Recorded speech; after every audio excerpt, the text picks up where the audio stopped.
Good morning from Panhandle Outdoors, America's only daily outdoor TV show. Your source for fishing, hunting, and information for folks who enjoy the great outdoors. Now sit back, relax. It's Panhandle Outdoors. Good morning, folks. Welcome to Panhandle Outdoors. I'm Winston Chester, and the wind's coming south-southeast today. So I was just checking on it, about to run out of time. So glad you're with us. Welcome to Panhandle Outdoors, and we'll get started. Our weather brought to us by Drew Potter's company, Gulf Coast Air Conditioning. I got a testimonial. One of our neighbors called us the other day, asked us about their air conditioning was messing up, and they want to know who we recommended. They trusted our judgment, and of course, you know who I recommended. And they came over there and got them all fixed up. Our neighbor called us back and said they were so good and so reasonable. They really appreciated it. They didn't know anybody around here to do it, and so that, that's a testimonial, unsolicited, but I just wanted to share that with you. High today, 84, low 76, and water temperature, it's gone up a degree. It's right at 84 degrees. That's pretty warm. Our river reading is brought to us by Mountain Dew, on the outdoors with Mountain Dew. We're looking at Apalachicola Bluntstown right at 8 foot, 7.8 to be exact, and it still has that steady drop. And the Choctawhatchee at Carabelle, 7.3. And it's got a steady drop. And every day we're getting rain around my place, and I know Jeff's getting it too. We're getting some heavy rain, but I watch it on radar, and it's really not up above the rivers where it flows, all that flows into it. And I can't understand why the river's not rising, but that is why. It's just not getting a lot of rain inland in the system that drains into it. So a lot of our rain's been along the coastal area. So that explains it. Tide chart brought to us by Kent Forest Lawn. We're looking at the first day of July. Can y'all believe that? Tides aren't really good. We're going into some neap tide for a couple of days. Even into Saturday, not much tide. We have a high tide at 8:18 this morning and a low tide at 9:53. July 4th weekend is coming up, and I'd really plan to do some really serious kayak fishing, but with these tides, I may go to plan B. I don't know, I'm just going to check and see, but it's not going to be a lot of tidal flow, and the rain, they're calling anywhere from 50 to 70% almost every day for the next 4 or 5 days. So it don't look like you don't want to get out and get stranded. So, and you can do that in a kayak, believe me, I know that. Okay, the biggest thing though, the wind direction is coming out of southeast at 5 to 10, okay? I want to say the biggest thing, just know what the wind's going to do. Let's take a break, and we'll be right back. Welcome back. Listen, I hope you really enjoyed yesterday's show as much as I did. It was really interesting, and I tell you what, those guys, they've been buddies, all kinds of things that just interested me. One thing, they've been lifelong buddies from 16. They became buddies at the age of 65 and did all these outdoor activities together, and oftentimes on the show, we're talking about doing things with outdoor buddies. I know I've had some really good buddies and still do, that we do things we're outdoors with, but the diving they did and just finding things with that kind of visibility, that's exciting. It's not for everyone, but they're going to come back on in a couple of weeks. They've got a diving trip next week, so they can't come back. So we're going to bring some more stuff, and they have some really more interesting stories, more to share with you. Some on life-saving things they've done, and other things too, recovering bodies in places nobody would go, and it's all kind of neat stuff. So we're looking forward to having Roy and Fred back on the show. So with that being said, I want to, and by the way, those are interesting guys we had, and there's a lot of interesting folks here in the Florida Panhandle do outdoor stuff. I know a lot of people, I don't know everyone, so if you know someone, you have a colleague, a friend, an outdoor buddy that does some really cool stuff like this pertaining to the outdoors, some part of the outdoors, and have them give me a call and touch base with me. We'll get them on the show, because I still run all kind of interesting people, and I enjoy that kind of stuff, and it's just, so if you know, have them give me a call and we'll get them on the show. Okay, I got some pictures. July 4th coming up, ran across this picture here. This is true. If you want to make some extra money on July 4th, we'll back trailer for $5. So get your ice chest, get you a chair, park at the boat ramp, and hold your sign up. And I can promise you, most of your business is going to have a Georgia tag on it. So this will be good. Okay, listen, I know we don't think about hunting, but just got this one, FWC, Hunter Internet, the course, the safety hunting course in 3 counties, and here it is, our 3 counties. July 17th in Bay County at the Bay County Shooting Range. That's in our district.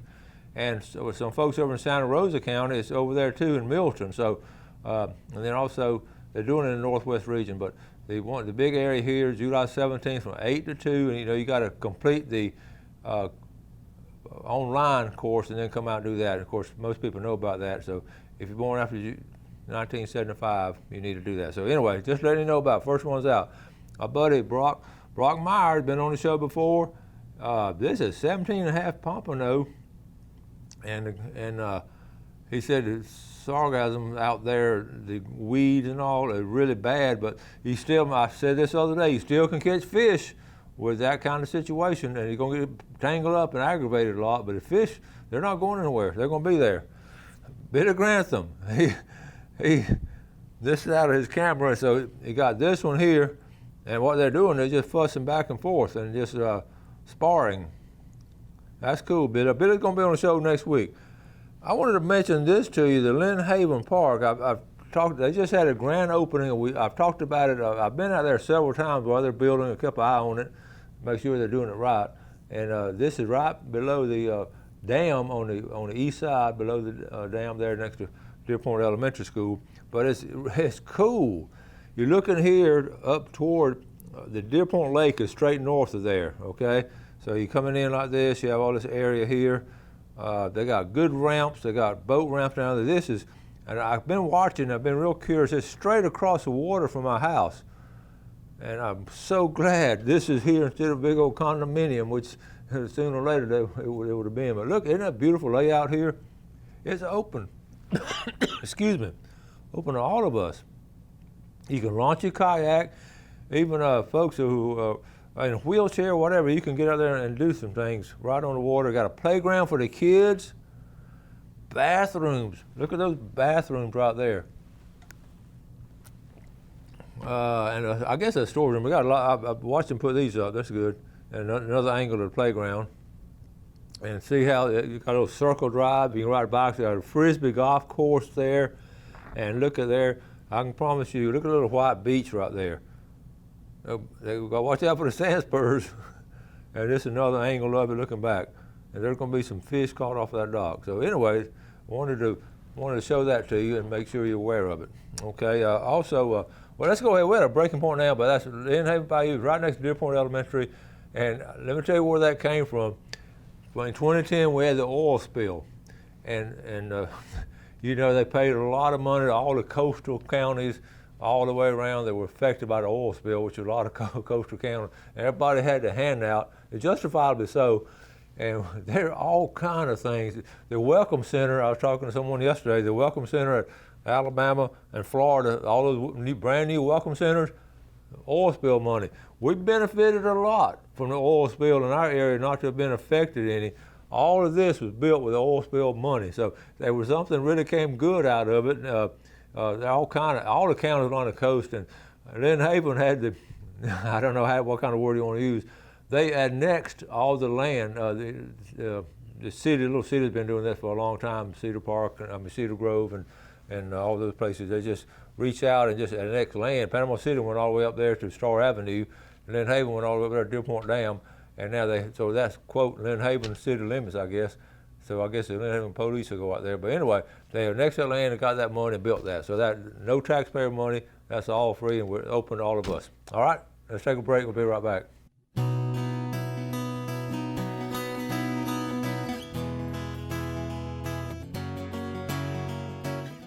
Okay, welcome back. Now I was serious about the condos. That was, I think, was in the plans. You stop and think of the track record. If you look at Lynn Haven and then the Lynn Haven Bridge, across the bridge has always been Southport. They annexed that land and ran water and sewer under the bridge, and they built that condo. I call that a Southport condo. And they were going to do the same thing, and thank goodness, going up by the country club and up there by the dam, that would have been a huge area for a big condo right there, because they could see Deer Point Lake and North Bay and all that, and it'd been right across the water from me. So I'm so glad to have that park, not just for everybody, but to prevent the condos. I just want condos up in that area. I'm sorry. That's just the way I feel. I got a couple more pictures. This is cool. Look at here. Friends of St. Joe State Park, they found the guest special guest. Regis Hampton took a flamingo, picture of a flamingo. That's the first one that's been out on the state park. Look at there. Over 30-something years, and they keep this documented now. When they see something like this, it says St. Joe State Park, the first pink flamingo in over 30 years. Is that cool or what? Hey, what do you think those attorneys are saying about him? What's he doing in our territory? But good job and a great photo there. So I just wanted to share that with you. Also, we've got right here. Let's change to the fishing trip. We talked about, one of our viewers asked about getting a fishing trip together with Billy Archer, and I threw it out there. Well, we got the names right here. We got 10 names, but I'm going to call out the names on air to make sure. I got some messages, I got some emails and different ways. So I'll make sure if you sign up for this, make sure I call out your name. If not, touch base with me after the show today, because I have 10 names and we're flexible. And we can take a couple more, but only 10 fishermen. But and I don't know the date yet, but we got to sign up for the trip. Like I say, maybe at the end of the summer, or the fall, or maybe next year. But we're going. I promise you, this group's going to take a trip. All right, Stan Bourne is the one who made the call. 1 ticket. Jason Lingelfelter, 2 tickets. John McCarter, 1 ticket. Tony Bass, we got to take Tony Bass from Valdosta. We're going to let him go. 1. Tom Martin, 2 tickets, and Norvin Thibodeau, 2 tickets, and that adds up to 10. And we may take Bill Allen, or I don't know, we just let them see if we need a deckhand or something, we may take Bill, but we'll see. So anyway, these are the names that signed up for the Panhandle Outdoors offshore trip. And later on, I may get with some folks and take a headboat trip. It may be, during the off season. Right now, it's loaded down with tourists. You don't want to go right now, but maybe this fall, I'll get with Jack Simmons or some of those guys and take a good little headboat trip. It won't cost near as much. The fish won't be near as big, but it'll still be a good trip. And speaking of fishing, I got a little video, a little 4-minute video on just going out catching fish. Okay, that's just fun to do. So, Jeff, let's roll this video.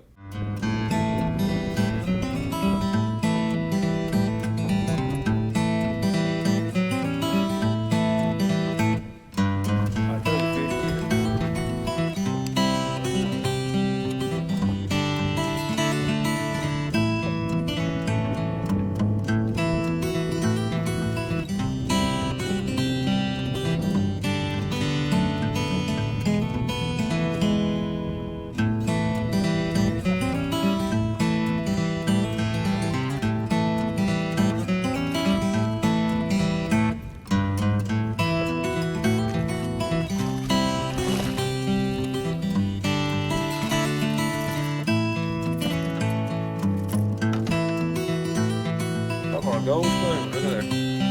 There they had them in there. 2 or 3, right on that ledge. We were in too shallow water, drifted over that ledge.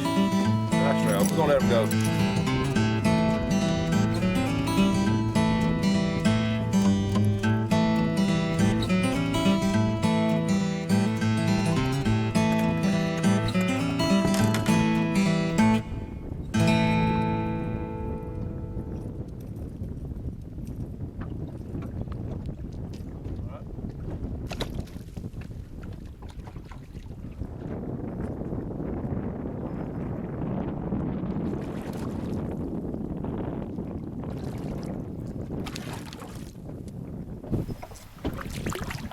This is a bigger here, a little bit bigger.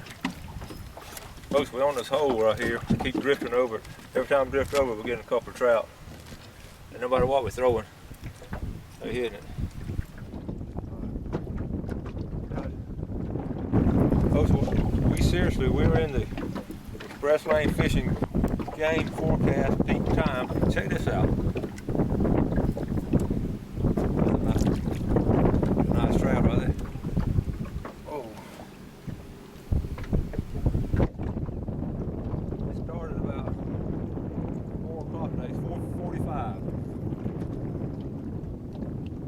That is a nice trout right there. Look at that.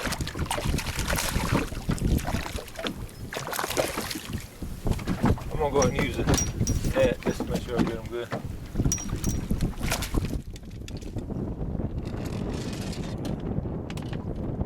Okay. Beautiful speckled trout.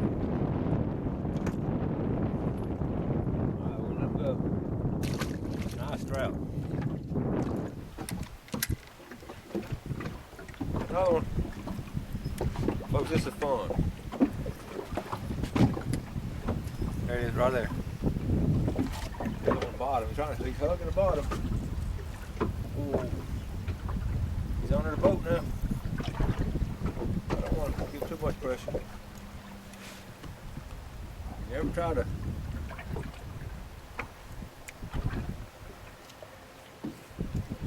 ever try to muscle them up? Feel good. There he is, taking off. There he is.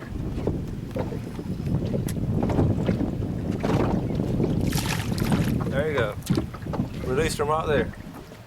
Saved me the trouble. That was about a 15-inch, 16-inch trout. We're in about 2 feet of water. That's a choker. Show you the variety. Now I'm going back to a gold spoon.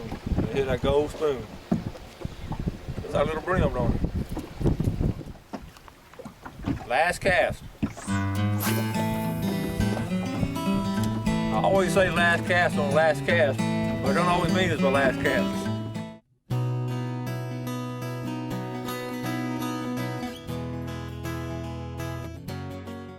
Welcome back. Hope you enjoyed this. Going out catching some fish. You can do that, okay? But be careful. Always be careful of weather. But speaking of weather and times, I really believe in those fishing times. I'm gonna give you today's times brought to us by Blue Water Outriggers. A lot of times I sort of rush through these, but I really believe in them. 5:31 to 7:31. You can go over there right now and catch one. And 5:52 to 7:52 is good. I got a call a couple days ago from my buddy Nat Harris, and I know a lot of y'all remember Nat Harris, and he watched the show, been a viewer for a long time, originally from Mobile. We'll take our tuna fishing trip out there to Louisiana. He's always, he's one of the head leaders of that, and just an outstanding fisherman, and he has that passion for fishing, and we talk a lot, and he does all kind of fishing. He's good. But he called me, he was upset the other day. Nat don't usually call me upset. He usually called me, happy and talking about this and that. I said, Nat, what's wrong? And he'd been out in his boat. I want to share this with you because I think it's going to make us all better outdoorsmen. And he's out there in his boat, and he got a good spot, catching some fish, and this dive boat come running up there almost on top of him. And he said it looked like a 30-something diver just jumped off the boat. And that's aggravating. I remember that's happening to us before. And it used to not be bad. It gradually got bad, and now the dive boats, they think they own it. And I'm serious, they don't own it. And once the divers hit the water, fishing's over. So once they hit the water and all, so he didn't say anything. He started getting the stuff up and everything, and then he put his boat in gear and almost ran over a diver that he did not know was down there. And he was really upset. He was really upset about that, and it's just. It's got to the point where folks are just so selfish and just don't care about anything but what themselves and all. With FWC, he won't know what to do about it. I said, the only thing you do about it is just file like an incident report with the FWC, let them know what happened, let them know they dumped those divers out right up under your boat and you almost ran over one of them trying to get out of there. So just be careful, and when you see, I don't know the solution to that. I know the solution. If I see somebody fishing over there, I'm not going over there and fish. I'm not going over there and dive. I'm going to leave them alone, let them have the area. And when they leave, I might go over there, but I'd rather do that. I'll just go find another place. So anyway, that's part of it. So speaking of, I wrote this down right here. Safety, it made me think about it, about July 4th coming up, and it's going to be Memorial Day and July 4th are two busiest times of the year, and a lot of times, I look up stuff on it and find, safe things to do and all. But I just made this list myself last night, just from Panhandle Outdoors experience on the water. First couple things just for boat safety. This coming weekend, number one, no alcohol and no speed. Those two things right there are going to contribute to a lot of bad situations. So hopefully if someone's out there on your boat drinking and all, make sure they're, put them in the back seat and be the designated driver. That does happen sometimes. A lot of folks out there doing that, especially over there at Crab Island and Destin, and over here at Shell Island, and then at the tip, they're party places. So be aware of that. No speed. Also, do this. I use the term lean over backwards to be courteous. Really, especially this weekend, just be courteous and just, they're bird brains, they're morons out there. And there are a lot of selfish people, and just sort of just, be courteous and And I actually pray before God. I said, God, please give me more patience today around if I'm out there in it, and I really do. And also up on the river, the sandbars. And a lot of y'all, a lot of you folks up there on the Apalachicola and the Choctawhatchee, they party on the sandbars. And a lot of them are just good parties and, having cookouts, grilling stuff right there on the sandbar. I know Ray Howell and a lot of you folks up there have a good time on the river. So just be careful up there. You don't have near as many accidents. A lot more courteous people seem like up there on the river than you do out there in the Gulf. And also, I said, spread out. You see some boats, spread out and try to, like I used before, a football field distance between you and your fellow man. But I don't think that's going to work in the crowded areas. It's getting worse and worse. But do spread out if you can. Just act like everybody's got COVID. Act like all the boats have COVID and get some social distancing of 100 yards. And I wrote down here, while you're driving the boat, just look all the way around. I know you know these things normally, it's going over, and I remind myself to do these. If you're out there, just keep looking around all over and anticipate what that other person's going to do, and just think they're impaired or something, whatever. Just slow down and see what they're going to do, and because there's no telling sometimes, and that'll get. I wrote down. I put the word down, bird brain. Some of these people have bird brains, but just be careful out there this coming weekend. I personally don't get out on July 4th. I don't get on the water on July 4th, and I may kayak some in the mornings before the crowd gets there. So anyway, we got July 4th coming up. We're going to cover more of it tomorrow. Got a good show coming up tomorrow, and we're going to be giving away some seafood and all. But anyway, got to wrap things up. Hope you enjoy today's show. It's always a challenge and a fun challenge putting a show together for you to try to make it part of the way entertaining so you don't go back to sleep in the morning. So anyway, thank y'all for watching Panhandle Outdoors. Do something good today for your fellow man. Enjoy our beautiful outdoors, and God bless.